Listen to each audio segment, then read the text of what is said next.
I have no problem with anyone in the government, including Ruto with his wife. But as long as they mess up with heavens, I will say what heaven wants me to say. I'm neither on any side, but I'm on the side of Yahweh. And what he tells me to speak, I will speak. Because I care about my nation, I care about my country, I care about my fellow citizen. And so, when the devil is trying to take charge, we have to raise an alarm. Because that's the reason why the Lord has kept us here. Me, I'm not a politician, neither am I interested to be one.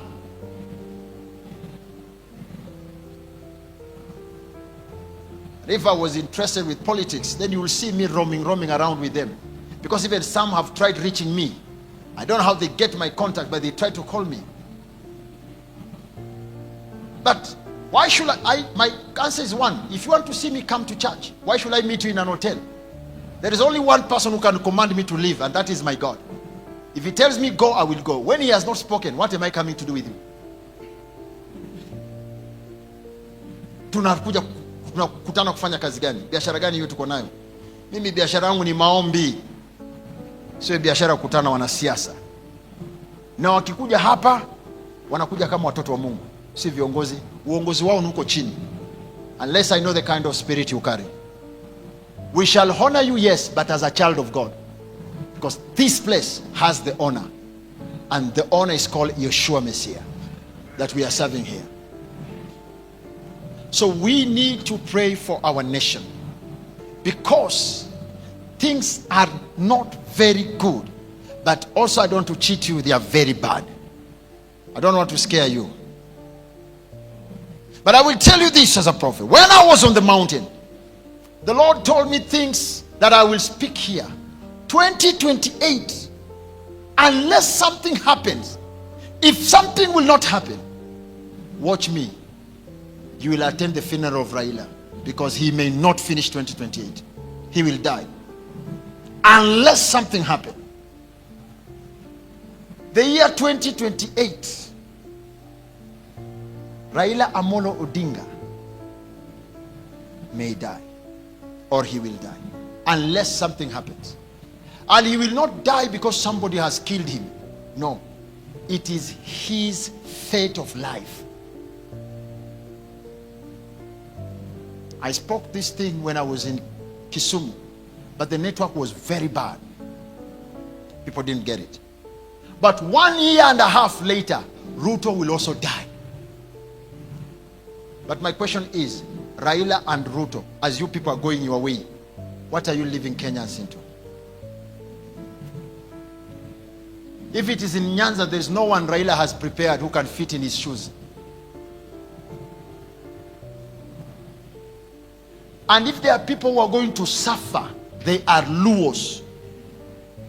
Because all the people who follow Raila Amolo Odinga are hypocrites for their own stomachs. No one has a heart for the people. These followers of Raila from Nyanza, they are hypocrites for their own stomachs. None of them has a heart for the people. And not that they cannot have a leader who can replace him, because Raila himself is also greedy. He wants 5-6 steps away from him so that you bow to him. But I am speaking this as a prophet. If he will hear, let him hear. And I say, Raila Amolo Odinga, you are a human being. You are a son of a man and a woman somewhere. You are a human being, and you will also die. You are lucky. Not everyone comes to know what is ahead of him. But for you, ignore this message or take it. I don't care. I only care when I've not spoken. But once I've spoken, my friend, I don't care. I will tell you what Isaiah told King Hezekiah. Put your house in order. And I am speaking to you. Put your people in order. They will suffer because they are scattered. They look united, but they are not. Surely, after the death of Raila Amolo Odinga, Siaya will be Siaya and they will want nothing with Kisumu people. Kisumu people will be Kisumu people and they will need nothing from Migori people. Migori people will be Migori people and they will have nothing to do with Homa Bay people. Yet they are all Luos. Because they will be divided because of their greedy. And you started the spirit of greediness. I will ask you as a prophet. Today, apart from your big name, Agwambo, Jacob, Jatelo, what have you, if you were to die, 2028, what have you left for your people in Nyanza? How many factories? How many companies? How many institutions? What kind of income? I will tell you, Kenyatta left tea and kahawa and milk. I will tell you, Moi left tea and maize and milk. I will tell you, Uhuru Kenyatta reinforced what his father said. You have done nothing apart from raising few individuals here and there. When you raise one man in a community of 10 people and make him rich and you leave 9 people poor, you have made that community very poor than the way you found it. When you go to a community of 10 people and you raise one man so high and you leave 9, you have made that community more poorer. Because when they were poor at the same level, they knew how to coexist. But now when you raise one man, he will want to be worshipped. And so he will want to supply to the entire community. How about the day he lacks? Who will supply to him? When 9 people are depending on him.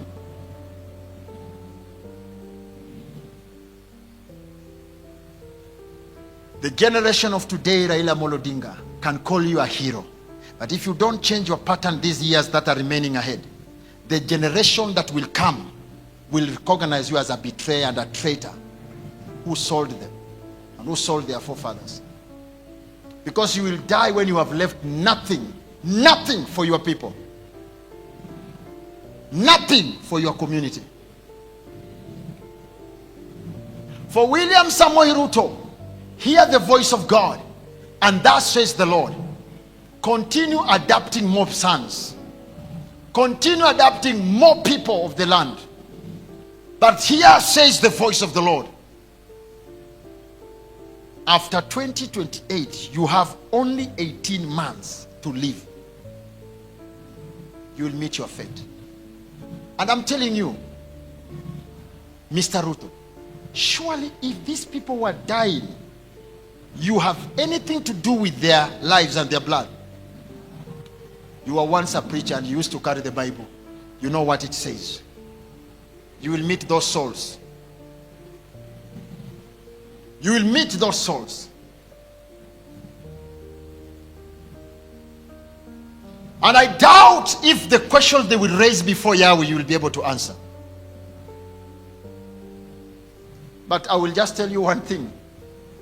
Before you became Ruto, the father of so and so, you were also once a young man. What do you think would have happened to you if the leaders of then would have adopted you? Do you think you would have reached where you have reached?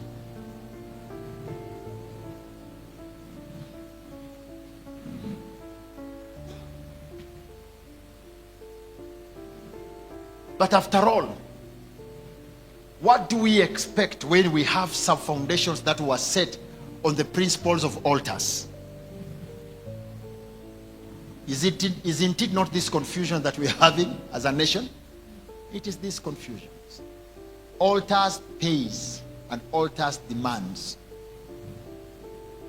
Devil will give you with the right hand, but take away with the left hand.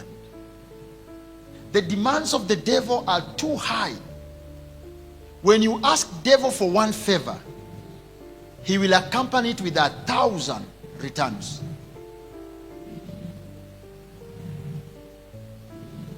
Devil is like a microfinance.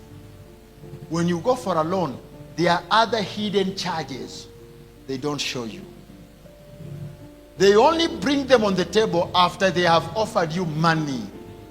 That's when you realize they gave you 60,000, you will pay 180 minus ile 60 yao. Together it will be 240. That's how the devil works.